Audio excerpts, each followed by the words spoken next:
പ്രിയ പ്രേക്ഷകർക്ക് സീരിയൽ ന്യൂസിലേക്ക് സ്വാഗതം. കൂടുതൽ സീരിയൽ ന്യൂസുകൾ അതിവേഗം ലഭിക്കുന്നതിന് ഈ ചാനൽ സബ്സ്ക്രൈബ് ചെയ്യുക. ബെൽ ഐക്കൺ മറക്കാതെ ക്ലിക്ക് ചെയ്യുക. വീഡിയോ ഇഷ്ടമായി എങ്കിൽ ലൈക്ക് ചെയ്യാൻ മറക്കരുത്. ഒടുവിൽ വിവാഹത്തിന്റെ ദിവസം വന്നെത്തിയതിനെ തുടർന്ന് ഇനി എന്താണ് ചെയ്യേണ്ടത് എന്നുള്ള ചോദ്യം ബാക്കിയാവുകയാണ് കൃഷ്ണന്റെ മുന്നിൽ. ഇതേ സമയമാണ് അവിടേക്ക് അപ്പച്ചി കയറി വരുന്നത്.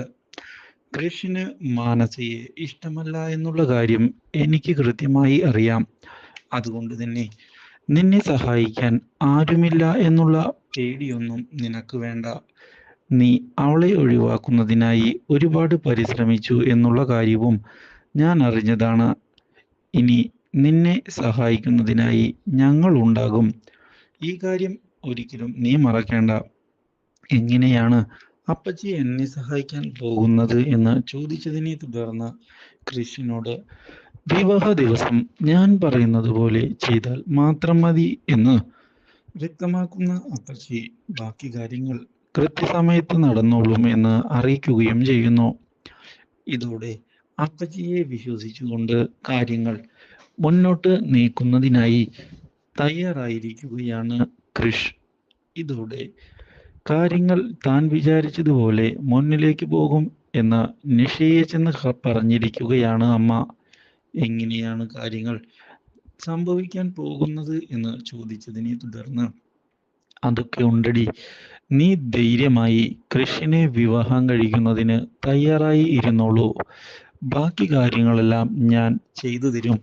ഇത് നിനക്ക് അമ്മ തരുന്ന വാക്കാണ്.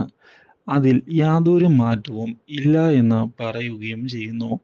ഇതോടെ നിഷി മറ്റാരും കാണാതെ വിവാഹം കഴിക്കുന്നതിന് വേണ്ടിയുള്ള തയ്യാറെടുപ്പുകൾ ശരിയാക്കുകയാണ്. ഇതിനിടയിൽ നിഷിയുടെ അമ്മ സംഗീത ചെയ്യുന്നത് കൃഷിനെ തൽക്കാലത്തേക്ക് തട്ടിക്കൊണ്ടു പോവുക എന്നുള്ള കാര്യമാണ്. തട്ടിക്കൊണ്ടുപോയി നമ്മൾ പ്ലാൻ ചെയ്ത ഒരു അമ്പലത്തിലേക്ക് എത്തിക്കും. അവിടെ വെച്ച് നിന്നെ ഭീഷണിപ്പെടുത്തിയോ ബലം പ്രയോഗിപ്പിച്ചോ കൃഷിനെ കൊണ്ട് വിവാഹം കഴിപ്പിക്കും. അത് ഉറപ്പാണ്. മാത്രവുമല്ല, നീ യാതൊരു വിധത്തിലും പേടിക്കണ്ട. നമ്മൾ വിചാരിച്ചതുപോലെ കാര്യങ്ങൾ നടക്കുക തന്നെ ചെയ്യും. കാരണം കൃഷ് ഒരു പേടിത്തൊണ്ടനാണ്. ഒന്ന് ഭീഷണിപ്പെടുത്തിയാൽ കാര്യങ്ങൾ നടക്കും. അതുകൊണ്ട് തന്നെ ധൈര്യമായി ഇരിക്കണം എന്നുള്ള കാര്യവും നിഷിയോട് ഇതേ തുടർന്ന് സംഗീത അറിയിച്ചിരിക്കുകയാണ്. ഇത് കേട്ടതിനെ തുടർന്ന് നിഷിക്കും സന്തോഷമാകുന്നു. ഒടുവിൽ കാര്യങ്ങൾ മുന്നിലേക്ക് കൊണ്ടുപോകുന്നതിനായി ശ്രമിക്കുകയാണ് സംഗീത.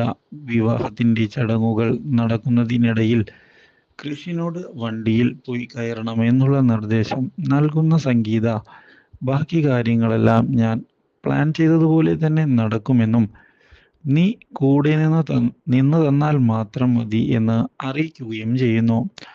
മാനസയിൽ നിന്ന് രക്ഷപ്പെടാൻ എന്തിനും തയ്യാറാണ് എന്ന് പറഞ്ഞ് കൃഷ് കാറിൽ കയറിയിരിക്കുകയാണ്. പക്ഷേ ഇതേ സമയം കൃഷിനെ പിന്തുടർന്നുകൊണ്ട് എത്തുകയാണ് കൺമണി. എന്തൊക്കെയോ കാര്യങ്ങൾ ഇവിടെ കൃഷ് ഒപ്പിക്കുന്നുണ്ട് എന്നും അത് കണ്ടെത്തണമെന്നുള്ള തീരുമാനവുമായി മുന്നിലേക്ക് വരുന്ന കൺമണി കൃഷ് അറിയാതെ കൃഷിനെ പിന്തുടർന്നുകൊണ്ട് എത്തുകയും ചെയ്യുന്നു. ഇതിനിടയിൽ കൺമണിയെ ഗുണ്ടകൾ പിടികൂടിയിരിക്കുകയാണ്. മാത്രവുമല്ല, കൃഷിനെ കൊണ്ടുപോയതിനുള്ള തെളിവുകൾ ഇല്ലാതാക്കുന്നതിനായി കൺമണിയെ കാറിന്റെ ഡിക്കിയിൽ ഒളിപ്പിക്കുകയും ചെയ്യുന്നു. ഇതേ തുടർന്ന് പ്ലാനിങ്ങുകൾ മുന്നോട്ട് കൊണ്ടുപോകുന്ന അവർ ഒടുവിൽ പ്ലാൻ ചെയ്തതുപോലെ അമ്പലത്തിന്റെ അവിടേക്ക് എത്തുകയും ചെയ്യുന്നു. അവിടെ വെച്ച് കാറിന്റെ ഡിക്കിയിൽ നിന്ന് പുറത്തിറങ്ങുന്ന കൺമണി കൃഷ് അമ്പലത്തിൽ ഒറ്റയ്ക്ക് നിൽക്കുന്നതാണ് കാണുന്നത്. ഇതിനിടയിൽ കൃഷിനെ ഞെട്ടിച്ചുകൊണ്ട് നിഷി ആഭരണങ്ങളെല്ലാം അണിഞ്ഞുകൊണ്ട് അവിടേക്ക് വരികയാണ്. ഇന്ന് എൻ്റെ വിവാഹം നടക്കും എന്ന് നിഷി ഉറപ്പിച്ച് വിശ്വസിക്കുകയും ചെയ്യുന്നു. എന്നാൽ ഇതേ സമയം കൃഷിന്റെ മുന്നിലേക്ക് കയറി വരികയാണ് കൺമണി. കൃഷ് സാർ എൻ്റെ കൂടെ ഇപ്പോൾ തന്നെ വരണമെന്നും ഇല്ലെങ്കിൽ ഞാൻ ഇവിടെ വിഷം കഴിച്ച് മരിക്കുമെന്നുള്ള കാര്യവും വ്യക്തമാക്കുകയാണ് കൺമണി ചെയ്യുന്നത്. മാത്രവുമല്ല, കൃഷ് ഇതേ തുടർന്ന് വിശ്വസിക്കുകയില്ല എന്ന് മനസ്സിലാക്കുന്ന കൺമണി വിഷമെടുത്ത് കുടിച്ച് കാണിക്കുകയും ചെയ്യാൻ ശ്രമിക്കുകയാണ്. ഇതോടെ കൺമണിയെ അതിൽ നിന്ന് പിന്തിരിപ്പിക്കുകയാണ് കൃഷി ചെയ്യുന്നത്. ഇപ്പോൾ തന്നെ എൻ്റെ കൂടെ വരണം. മാനസമേടം അവിടെ കൃഷ് സാറിന് വേണ്ടി കാത്തിരിക്കുകയാണ്. ഓരോ നിമിഷവും വൈകുന്തോറും അവിടെ പ്രശ്നങ്ങൾ ഉണ്ടാകുമെന്നുള്ള കാര്യത്തിൽ യാതൊരു സംശയവുമില്ല എന്ന് പറയുകയും ചെയ്യുന്ന കൺമണി ഇതേ തുടർന്ന് കാര്യങ്ങൾ മുന്നോട്ട് കൊണ്ടുപോകാനാണ് ശ്രമിക്കുന്നത്. പക്ഷേ ഇതിനിടയിലാണ് അവിടേക്ക് നിഷിയും ഗുണ്ടകളും എത്തുന്നത്. കൃഷിനെ അങ്ങനെ ഇവിടെ നിന്ന് കൊണ്ടുപോകാൻ സാധിക്കുകയില്ല എന്നും വളരെ നാളുകളായി കാത്തിരിക്കുന്ന നിമിഷമാണ് ഇപ്പോൾ എൻ്റെ ജീവിതത്തിലേക്ക് കടന്നു വന്നിട്ടുള്ളത്. അത് അങ്ങനെ കൊണ്ടുകളയാൻ ഞാൻ തയ്യാറല്ല. അതുകൊണ്ട് തന്നെ ഇവിടെ നിന്ന് പോകുന്നുണ്ട് എങ്കിൽ അത് കൃഷ് എൻ്റെ കഴുത്തിൽ താലി കെട്ടിയതിന് ശേഷം മാത്രമേ ആകൂ എന്ന് വ്യക്തമാക്കുന്ന നിഷി, ഇല്ലെങ്കിൽ ഇവിടെ നിന്ന് പോകാൻ സാധിക്കുകയില്ല എന്ന് അറിയിക്കുകയും ചെയ്യുന്നു. ഇതേ തുടർന്ന് ഗുണ്ടകൾ കൺമണിയെ ആക്രമിക്കുകയാണ്. ഇതോടെ ഇത് കണ്ടു നിൽക്കുന്ന കൃഷ് തിരിച്ചടിക്കാൻ തയ്യാറാവുകയാണ്. ഗുണ്ടകളെ എതിർത്ത് തോൽപ്പിക്കുന്നതിന് കൃഷ് മുന്നിലേക്ക് വരികയും കൺമണിയെ രക്ഷിക്കണമെന്ന് തീരുമാനിക്കുകയും ചെയ്തിരിക്കുകയാണ്.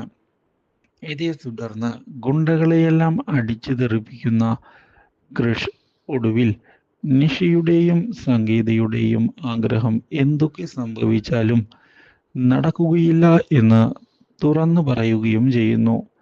മാത്രവുമല്ല, ഇത്രയൊക്കെ ചെയ്ത് എന്നെ സ്വന്തമാക്കാൻ കാണിച്ച നിഷിയുടെ അഹങ്കാരത്തിന് തിരിച്ചടിയായി ഞാൻ നിഷിയുടെ മുന്നിൽ വെച്ച് തന്നെ താലി കെട്ടുമെന്ന് വ്യക്തമാക്കുന്ന കൃഷ് നിഷിക്ക് വേണ്ടി കൊണ്ടുവന്ന താലി എടുത്തുകൊണ്ട് മുന്നിലേക്ക് വരികയും കൺമണിയുടെ കഴുത്തിൽ താലി കെട്ടുകയും ചെയ്യുന്നു. അപ്രതീക്ഷിതമായ ഈ സംഭവം ഞെട്ടിച്ചു കളഞ്ഞിരിക്കുകയാണ് കൺമണിയെ. ഇതേ തുടർന്ന് കൺമണി ഇനി വെറുമൊരു വേലക്കാരിയല്ല, എൻ്റെ ഭാര്യയാണ് എന്നുള്ള കാര്യം കൃഷ് നിഷിയോട് പറയുകയും ചെയ്യുന്നു. ഇതെല്ലാം കണ്ട് കൺമണി ആകെ തകർന്നു പോകുന്നു. ഇനി എന്താണ് സംഭവിക്കുക എന്ന് കൺമണി ആലോചിക്കുകയാണ്. ഇതേ തുടർന്നാണ് എല്ലാവരെയും ഞെട്ടിച്ചുകൊണ്ട് കൺമണിയെയും കൊണ്ട് കൃഷ് തിരികെ എത്തുന്നത്.